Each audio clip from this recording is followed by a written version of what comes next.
नमस्कार, स्वागत है आप सभी का आज की वीडियो में। आज हम चर्चा करेंगे कक्षा 10वीं की हिंदी की पाठ्यपुस्तक क्षितिज भाग 2 के पाठ 1 सूरदास के पद के सभी महत्वपूर्ण प्रश्नों पर। आज हम देखेंगे कि पाठ्यपुस्तक के प्रश्न कौन से हैं और उनका सटीक उत्तर क्या हो सकता है तथा इस पाठ से अभी तक लगभग 10 से 15 वर्षों में जो भी प्रश्न पूछे गए हैं उन सभी पर चर्चा करेंगे। यदि आप इस वीडियो को शुरू से लेकर आखिर तक देखते हैं तो निश्चित रूप से इस पाठ से संबंधित किसी भी प्रश्न का जवाब देने में आप सक्षम हो जाएंगे। तो चलिए शुरू करते हैं। पहला प्रश्न है, गोपियों द्वारा उद्धव को भाग्यवान कहने में क्या व्यंग्य निहित है? तो इसका उत्तर हम लिखेंगे कि गोपियों द्वारा उद्धव को भाग्यवान कहने में यह व्यंग्य निहित है कि उद्धव वास्तव में भाग्यवान न होकर अति भाग्यहीन है। वे श्री कृष्ण के सानिध्य में रहते हुए भी श्री कृष्ण के प्रेम से सर्वथा मुक्त रहे। श्री कृष्ण के प्रति उनके हृदय में अनुराग उत्पन्न नहीं हुआ। श्री कृष्ण के साथ कोई व्यक्ति एक क्षण भी व्यतीत कर ले तो वह कृष्णमय हो जाता है, परंतु उद्धव प्रेम के बंधन में बंधने एवं मन के प्रेम में अनुरक्त होने की सुखद अनुभूति से पूर्णतया अपरिचित हैं। आइए अगला प्रश्न देखते हैं। प्रश्न है, उद्धव के व्यवहार की तुलना किस किस से की गई है? तो उत्तर लिखेंगे कि उद्धव के व्यवहार की तुलना जल में रहने वाले कमल के पत्तों से और जल में पड़ी तेल की गगरी से की गई है, क्योंकि जल में रहकर जिस प्रकार कमल के पत्ते उससे प्रभावित नहीं होते हैं, उसी प्रकार तेल की गगरी पानी में डुबोने पर भी उस पर जल की एक बूंद भी नहीं टिकती है। उद्धव भी इनके समान है, जो कृष्ण का साथ पाकर भी उनके प्रेम से प्रभावित नहीं हो सके हैं। अगला प्रश्न है, गोपियों ने किन किन उदाहरणों के माध्यम से उद्धव को उलाहने दिए हैं? उत्तर लिखेंगे, गोपियों ने कमल के पत्ते, तेल की मटकी और प्रेम की नदी के उदाहरणों के माध्यम से उद्धव को उलाहने दिए हैं। प्रेम रूपी नदी में पांव डुबाकर भी उद्धव प्रभाव रहित हैं। वे श्री कृष्ण के सानिध्य में रहते हुए भी श्री कृष्ण के प्रेम से सर्वथा मुक्त रहे। अगला प्रश्न है, उद्धव द्वारा दिए गए योग के संदेश ने गोपियों की विरहाग्नि में घी का काम कैसे किया? तो इसका उत्तर हम लिखेंगे, श्री कृष्ण के मथुरा जाने पर गोपियां यह सोचकर उनकी प्रतीक्षा कर रही थीं कि देर सवेर कृष्ण लौटकर उनसे मिलने अवश्य आएंगे या फिर वे अपना प्रेम संदेश अवश्य भिजवाएंगे। इसी आशा के बल पर वे अपनी प्रेम व्यथा को सह रही थीं, लेकिन जब प्रेम के स्थान पर उनके पास योग संदेश पहुंचा तो निश्चित ही उनकी विरह ज्वाला तीव्रता से भड़क उठी। उद्धव के योग संदेश ने उनकी विरहाग्नि में घी का काम करके उसे और बढ़ा दिया। अगला प्रश्न है, मर्यादा न लही के माध्यम से कौन सी मर्यादा न रहने की बात की जा रही है? तो उत्तर लिखेंगे, मर्यादा न लही के माध्यम से प्रेम की मर्यादा निभाने की बात कही जा रही है। प्रेम की यही मर्यादा है कि प्रेमी और प्रेमिका दोनों ही अपनी ओर से प्रेम को निभाएं और प्रेम की सच्ची भावना को समझें, क्योंकि प्रेम तो दोनों ओर से पलता है। लेकिन कृष्ण ने प्रेम निभाने की जगह गोपियों के लिए योग का संदेश भेज दिया, जो एक छलावा था। उसी छलावे को गोपियों ने मर्यादा का उल्लंघन कहा है। अगला प्रश्न है कि कृष्ण के प्रति अपने अनन्य प्रेम को गोपियों ने किस प्रकार अभिव्यक्त किया है? इसी प्रश्न को दूसरे शब्दों में पूछा जा सकता है कि गोपियों ने कृष्ण के प्रति अपने प्रेम भाव की गहनता को किस प्रकार प्रकट किया है? सूरदास रचित पदों के आधार पर स्पष्ट कीजिए। तो इसका उत्तर हम इस प्रकार लिखेंगे कि गोपियां श्री कृष्ण के प्रेम में दिन रात सोते जागते सिर्फ श्री कृष्ण का नाम ही रटती रहती हैं। कृष्ण के प्रति अपने अनन्य प्रेम को गोपियों ने चींटियों और हारिल की लकड़ी के उदाहरणों द्वारा व्यक्त किया है। उन्होंने स्वयं की तुलना चींटियों से और श्री कृष्ण की तुलना गुड़ से की है। उनके अनुसार श्री कृष्ण उस गुड़ की भांति हैं जिस पर चींटियां चिपकी रहती हैं। हारिल एक ऐसा पक्षी है जो सदैव अपने पंजे में कोई लकड़ी या तिनका पकड़े रहता है। वह उसे किसी भी दशा में नहीं छोड़ता, उसी तरह गोपियों ने मन, वचन और कर्म से श्री कृष्ण की प्रेम रूपी लकड़ी को दृढ़तापूर्वक पकड़ लिया है। अगला प्रश्न है, गोपियों ने उद्धव से योग की शिक्षा कैसे लोगों को देने की बात कही है? या इसी प्रश्न को हम ऐसे पूछ सकते हैं कि गोपियां योग संदेश को कैसे लोगों के लिए उपयुक्त मानती हैं? तो इसका उत्तर लिखेंगे, उद्धव अपने योग के संदेश में मन की एकाग्रता का उपदेश देते हैं। गोपियों के अनुसार योग की शिक्षा उन्हीं लोगों को देनी चाहिए जिनकी इंद्रियां व मन उनके बस में नहीं होते, जिनका मन चंचल है और इधर-उधर भटकता रहता है। परंतु गोपियों को योग की आवश्यकता है ही नहीं, क्योंकि गोपियों ने अपने मन व इंद्रियों को तो कृष्ण के अनन्य प्रेम में पहले से ही एकाग्र कर रखा है।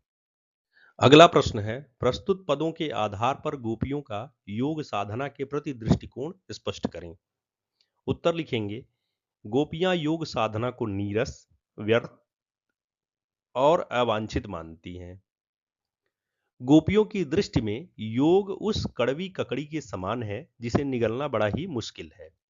सूरदास जी गोपियों के माध्यम से आगे कहते हैं कि उनके विचार में योग एक ऐसा रोग है जिसे उन्होंने न पहले कभी देखा न कभी सुना। गोपियों के अनुसार योग की शिक्षा उन्हीं लोगों को देनी चाहिए जिनकी इंद्रियां व मन उनके वश में नहीं होते, जिनका मन चंचल है और इधर-उधर भटकता रहता है।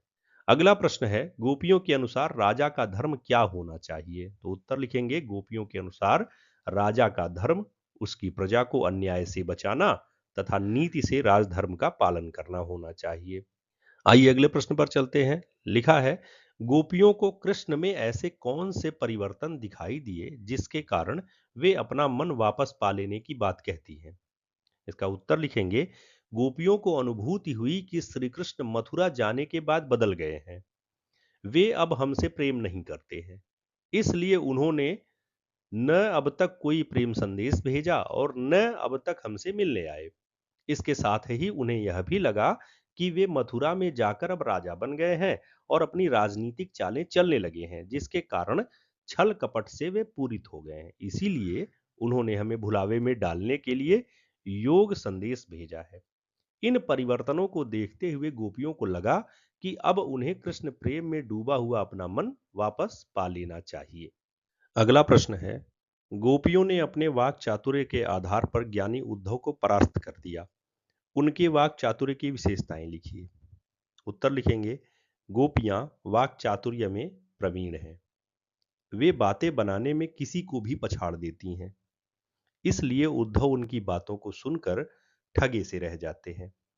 इसका प्रमुख कारण है कि उनके हृदय में श्री कृष्ण के प्रति प्रेम निष्ठा, आत्मीयता, भावुकता एवं सहजता का भाव व्याप्त है। वे अपनी तर्कशीलता एवं प्रगल्भता से उद्धव की बोलती बंद कर देती हैं। सच्चे प्रेम में इतनी शक्ति होती है कि बड़े से बड़े ज्ञानी उसके सामने घुटने टेक देते हैं।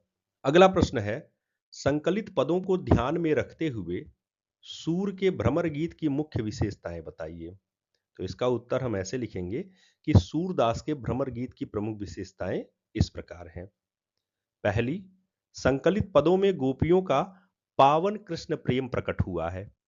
उन्होंने अपने कृष्ण प्रेम को हारिल पक्षी के पंजों में थमी हुई लकड़ी के समान बताया है।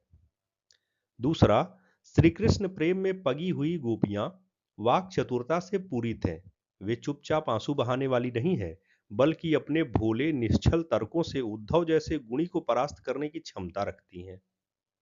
तीसरी विशेषता, भ्रमर गीत में गोपियों के व्यंग्य, कटाक्ष, उलाहना, निराशा, प्रार्थना, गुहार आदि अनेकानेक मनोभाव तीखे तेवरों के साथ प्रकट हुए हैं। चौथा, इसमें योग और प्रेम मार्ग का शालीन द्वंद्व दिखाया गया है और प्रेम के सामने योग साधना को तुच्छ दिखलाया गया है। पांचवा, भ्रमर गीत की भाषा साहित्यिक ब्रज भाषा है। इसमें वियोग श्रृंगार रस तथा अलंकारों का सहज प्रयोग हुआ है।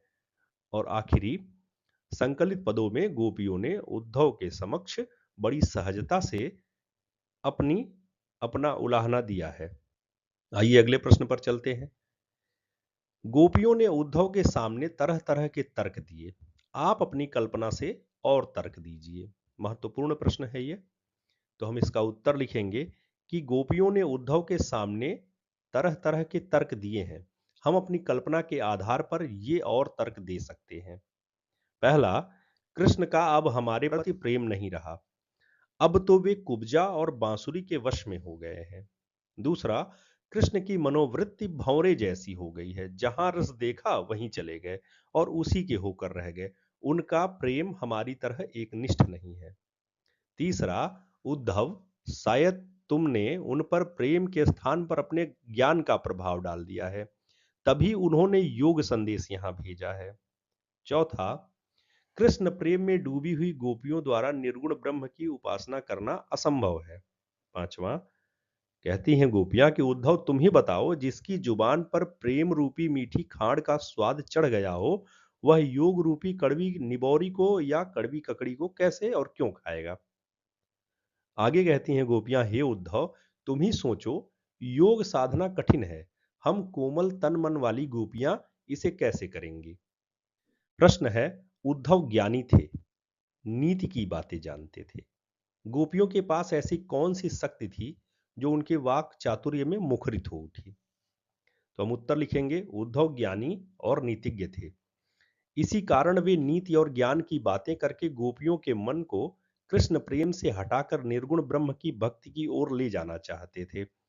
लेकिन वे गोपियों के वाक चातुर्य के सामने खड़े नहीं रह सके और हार गए, क्योंकि गोपियों के पास निश्चल एकनिष्ठ कृष्ण प्रेम की शक्ति थी जो उनके वाक चातुर्य में मुखरित हो उठी।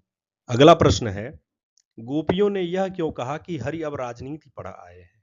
क्या आपको गोपियों के इस कथन का विस्तार समकालीन राजनीति में नजर आता है। स्पष्ट कीजिए। उत्तर लिखेंगे, गोपियों को लगता है कि कृष्ण द्वारका जाकर राजनीति के विद्वान हो गए हैं। अब कृष्ण राजा बनकर चाले चलने लगे हैं। छल कपट उनके स्वभाव का अंग बन गया है। गोपियों ने ऐसा इसलिए कहा क्योंकि श्री कृष्ण ने सीधी सरल बातें ना करके रहस्यात्मक ढंग से उद्धव के माध्यम से अपनी बात गोपियों तक पहुंचाई है। गोपियों का यह कथन कि हरि अब राजनीति पढ़ आए हैं, कहीं न कहीं आज की भ्रष्ट राजनीति को परिभाषित कर रहा है। आज की राजनीति तो सिर से पैर तक छल कपट से भरी हुई है। श्री कृष्ण ने गोपियों को मिलने का वादा किया था और पूरा नहीं किया। वैसे ही आज की राजनीति में लोग कई वादे करके भूल जाते हैं। अगला प्रश्न है, सूरदास द्वारा रचित और आपके द्वारा पठित पदों की भाषा तथा सूरदास की प्रमुख रचना के नाम लिखकर उनकी एक एक विशेषता बताइए। तो हम उत्तर लिखेंगे, हिंदी साहित्य में कृष्ण भक्ति काव्य धारा के प्रतिनिधि कवि सूरदास द्वारा रचित तथा मेरे द्वारा पठित पदों की भाषा ब्रज है।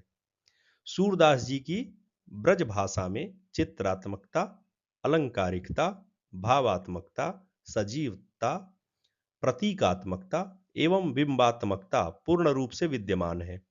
उन्होंने ब्रज भाषा को ग्रामीण जनपद से हटाकर नगर एवं ग्राम के संधि स्थल पर ला बिठाया। ब्रज भाषा की ठेठ माधुरी यदि संस्कृत और अरबी फारसी के शब्दों के साथ सजीव शैली में जीवित हो रही है, तो वह सूर की भाषा में ही है। सूरदास की प्रमुख रचनाओं में सूरसागर, साहित्य लहरी और सूर सारावली शामिल हैं। सूर सागर में राधा कृष्ण की अनेक लीलाओं का वर्णन है। सूर ने मानव प्रेम की गौरव गाथा के माध्यम से मनुष्य की स्वाभाविक वृत्तियों का चित्रण किया है। सूर सारावली को अनेक विद्वान सूर सागर का सार मानते हैं, जबकि साहित्य लहरी सूरदास के सुप्रसिद्ध दृष्टकूट पदों का संग्रह है। अगला प्रश्न है, तेल की गागर दृष्टांत के माध्यम से कवि क्या भाव प्रकट करना चाहता है। तो उत्तर लिखेंगे, तेल की गागर दृष्टांत के माध्यम से कवि यह भाव प्रकट करना चाहते हैं कि तेल की गागर जल में रहकर भी उससे निर्लिप्त रहती है। उस पर जल की बूंदों का कोई प्रभाव नहीं पड़ता है।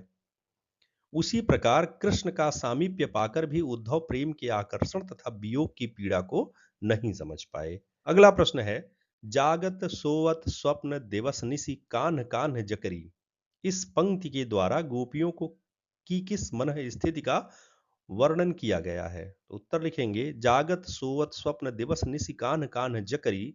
इस पंक्ति में सूरदास जी ने श्री कृष्ण के प्रेम में अनुरक्त गोपियों की मन स्थिति का वर्णन किया है। वे श्री कृष्ण के प्रेम में इस प्रकार डूबी हैं कि दिन रात सोते जागते, यहाँ तक कि स्वप्न में भी श्री कृष्ण के नाम की रट लगाए रहती हैं। वे श्री कृष्ण को मन, कर्म और वचन से अपने हृदय में बसाए हुए हैं। उन्हें श्री कृष्ण के बिना संसार सूना लगता है। वास्तव में इस पंक्ति में गोपियों के एक निष्ठ प्रेम की अभिव्यक्ति हुई है। अगला प्रश्न है, सुनत जोग लागत है ऐसो ज्यों करुई ककरी। पंक्ति में गोपियों के कैसे मनोभाव दर्शाए गए हैं? तो उत्तर लिखेंगे कि सुनत जोग लागत है ऐसो ज्यों करुई ककरी। पंक्ति में गोपियां योग के प्रति अपने मनोभाव प्रकट कर रही हैं। वह सोते जागते स्वप्न में दिन रात सदैव कृष्ण का ही स्मरण करती रहती हैं। ऐसे में उद्धव द्वारा दिया गया योग का संदेश उन्हें कड़वी ककड़ी के समान प्रतीत होता है, जिसे कोई खाना नहीं चाहता और न ही जिसके प्रति किसी की रुचि होती है। अगला प्रश्न है, दूसरों को नीति की सीख देने वाले कृष्ण स्वयं अनीति का आचरण करने लगे। गोपियों ने ऐसा क्यों कहा है? तो उत्तर लिखेंगे, दूसरों को नीति की सीख देने वाले श्री कृष्ण स्वयं अनीति पर चलने लगे। ऐसा गोपियों ने इसलिए कहा क्योंकि श्री कृष्ण ही उन्हें प्रेम की महत्ता बताकर प्रेम अपनाने के लिए प्रेरित करते थे। प्रेम की सार्थकता को पुष्ट करते हुए वे स्वयं भी प्रेम में मग्न रहते थे। लेकिन अब वही श्री कृष्ण प्रेम के आदर्श रूप को छोड़कर ज्ञान एवं योग के संरक्षक बन गए हैं। उन्होंने गोपियों के लिए प्रेम को छोड़कर ज्ञान और योग का संदेश भेजा है। दूसरों को नीति सिखाने वाले स्वयं अनीति के रास्ते पर चलने लगे हैं। तो यह थे कक्षा 10वीं के हिंदी पाठ्यपुस्तक क्षितिज भाग 2 के पाठ 1 सूरदास के पद नामक पाठ के महत्वपूर्ण तथा पूर्व में परीक्षाओं में पूछे गए प्रश्न और तथा उनके उत्तर। ऐसी ही अन्य वीडियो देखने के लिए आप मेरे चैनल को सब्सक्राइब कीजिए तथा वीडियो को और लोगों तक प्रसारित करने में हमारी मदद कीजिए। धन्यवाद।